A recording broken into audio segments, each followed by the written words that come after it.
আসসালামু আলাইকুম, কেমন আছেন সবাই? মেয়ে ঘুম থেকে উঠে আবার বাবারে খোঁজতে দেখেন। ঘুম থেকে উঠে বাপরে দেখেন, এখন আমারে জিজ্ঞাসা করতে আছে আর বাপ কোন জায়গায়। রাত্রেও দেখে না, যাওয়ার টাইমে সকালে উঠে ঘুমের থেকে দেখে না, এখন বাপেরে খোঁজতে আছে। আশা করি স্কিপ না করে সম্পূর্ণ ভিডিওটাই দেখবেন, আমার পাশে থাকবেন। বাথরুমে যায় মেয়ে বাপেরে খোঁজতে আছে।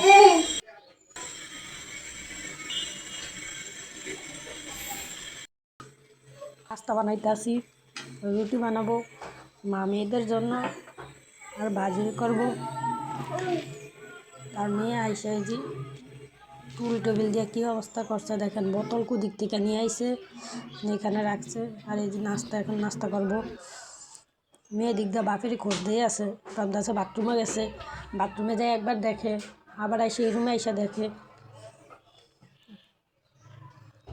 বাপের টুপি এখন মাথার দিব দেখেন। মেয়েরা আসলে বাবার পাগল হয়, আর বাপের সকাল থেকে দেখতেছে না, রাত্রে ঘুম থেকে উঠেও দেখে না, এখন কোন জায়গায় আছে খোঁজ দিয়ে আছে খালি, যে বাপটা আমার কই গেল। তো এই শাক সবাই চিনেন আশা করি। এই শাকটা আজকে রান্না করলাম, এই শাকটা অনেক মজা।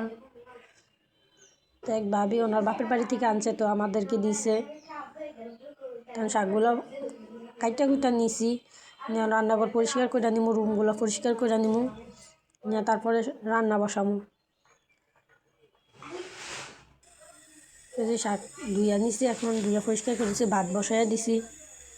শাকগুলো কাইটা কুইটা নিমু সুন্দর মতো, একটু সাজ করে নিমু, বেশি লম্বা তো এখানে একটু সরো করে নিমু, নিয়ে রান্না বসামু।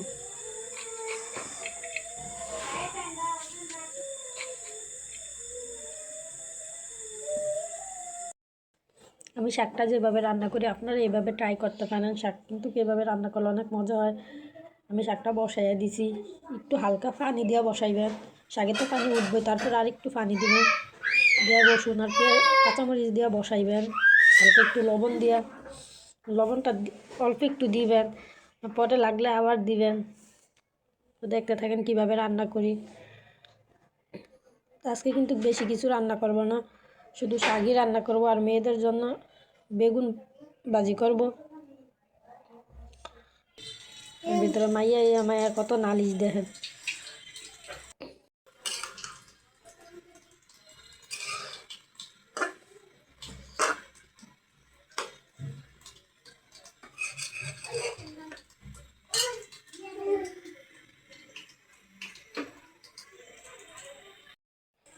আর এখানে বেগুনও কাইটা নিছি, কারণ আমি শাক দিয়ে খাবো, মেয়েরা কী দিয়ে খাইব, তো এই কারণে বেগুনটা আবার কাইটা কুইটা নিছি।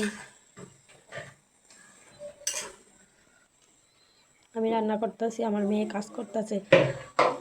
হাঁড়ি পাতিলের রেক থেকে যা আছে, হাঁড়ি পাতিল নিয়ে কোনো কিছু গুছিয়ে রাখতে পারি না, সব কিছু এলোমেলো করার জন্য এক্সপার্ট। আমি এদিক দিয়ে রান্না করতেছি, এই দিক দিয়ে দেন কী করে, মানে একদিক দিয়ে কাজ করি, আরেক দিক দিয়ে তারা কাজ আমার বাড়ায়, কাজ কোনো আর শেষ হয় না।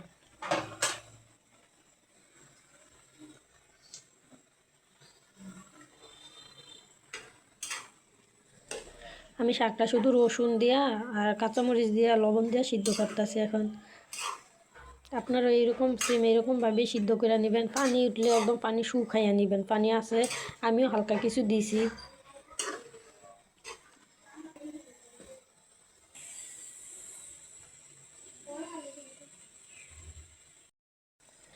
ডাল ঘুটনি দিয়ে এখন একটু থেতো করে নিতে আছে, আপনারা সেম আমার মতো একটু থেতো করে নেবেন, দেখবেন।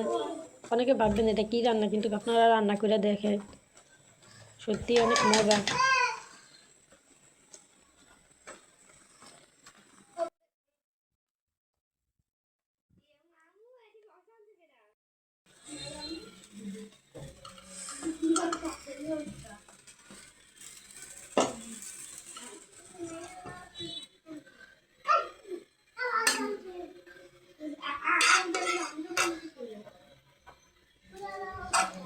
তেল ছাড়াও আপনারা খাইতে পারবেন, এই শাকটা এমনিতে ভর্তার মতো লাগবো। আমি একটু তেল দিব, আমি একটু সামান্য পরিমাণ পেঁয়াজ আর রসুন দিছি, আপনারা পেঁয়াজ না দিলেও চলবে, পেঁয়াজ স্কিপ করতে পারেন। রসুন দিয়ে আপনারা খালি বাগার দিতে পারেন, আমি পেঁয়াজ আর রসুন হালকা করে দিয়ে এখন বাগার দিয়ে নিব।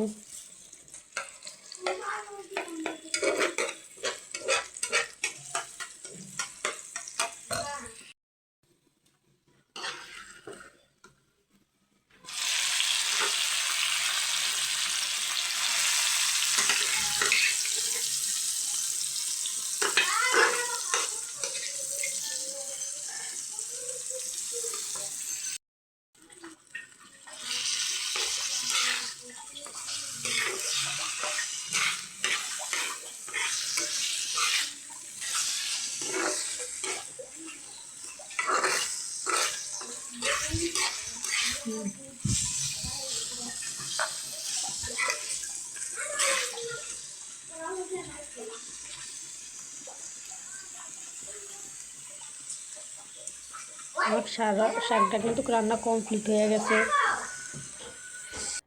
নিয়ে আইসা রান্না করতেছে, মেয়ের ফুলে নিতাম, রান্নাও করি আবার ফুলেও নেই, মানে একটা ঝামেলায় পড়া যায় গিয়া। বাচ্চা সামলানো, রান্না বান্না সংসারে কাজ করতে গেলে একটু ঝামেলাই হয়।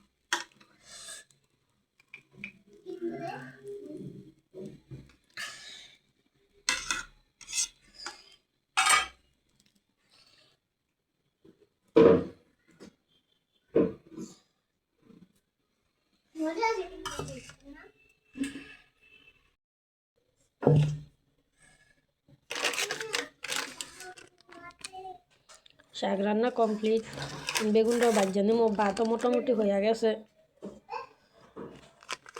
বেগুনের ভিতরে হলুদ মরিচ লবণ দিয়া মাইখা নিমু, মাইখা বেগুনটাও ভাজা নিমু।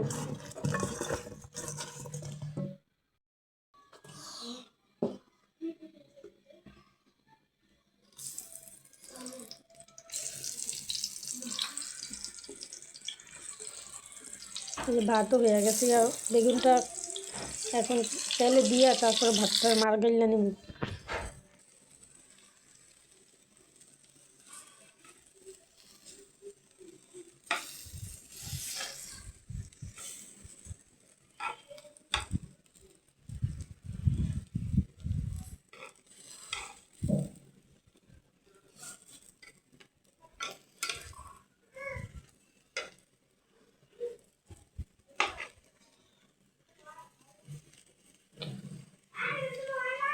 তেল দিয়ে বেগুনটা বসাইছি, মনে হয় তেলই না। এরপর দেখেন কত তেল উঠছে, মানে হালকা একটু আঁচ কমিয়ে দিয়ে বেগুন ভাজবেন, দেখবেন প্রথমে তেল না বোঝা গেল, পরে প্রচুর তেল ভাইসা ওঠে।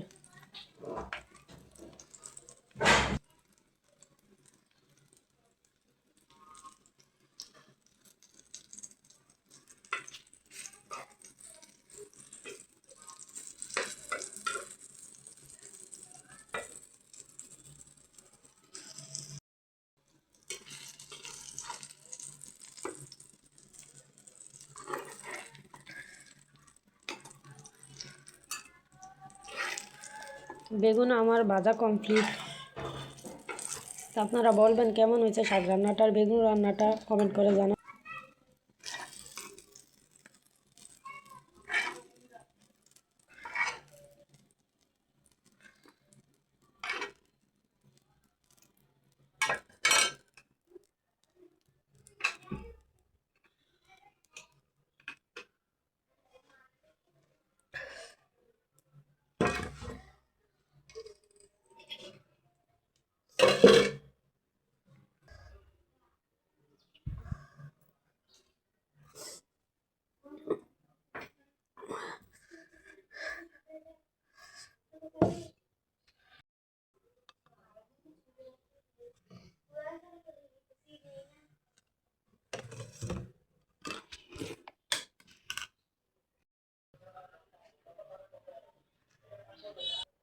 আমার রান্না কমপ্লিট। এই দিক দিয়ে শাক, বেগুন ভাজা, আর সাথে আছে সাদা ভাত। আমার রান্না মোটামুটি কমপ্লিট। আর দেখেন মেয়েরা বিস্কিট খেয়ে কী অবস্থা করছে, চান কী অবস্থা করছে। টাইসের ভিতরে চকোপান বিস্কিট দিয়ে, আর রুমের অবস্থা খুবই খারাপ। রুম মস্ত হইব, কারণ রুমের ভিতরে পাড়া দিলে আঠা প্রচুর। তো সম্পূর্ণ রুম এখন মুচ্ছা নিমু। মেয়েদের জন্য পানি বসাইছি, গোসল করামু গরম পানি।